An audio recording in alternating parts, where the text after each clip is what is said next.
माशाल्लाह इनकी बिरयानी बहुत अच्छी है। इन एरिया में इसकी सस्ती बिरयानी और पूरी अली माले बराबर में इनकी भी बिरयानी है। मात्र रश भी यहाँ पे होता है और सस्ती 60 रुपये पाव वाली बिरयानी, छोले में ज़बरदस्त है, कबाब भी है इनके पास और कमर्शियल इलाका है तिलक चाड़ी का, और यहाँ पे बिरयानी इसकी बहुत ज़बरदस्त है।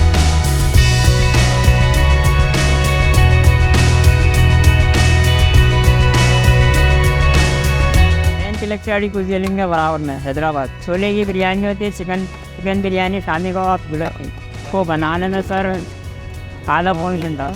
ये हमारी तेवर यखनी में तैयार हुई है उसकी यही अल्लाह का करम है।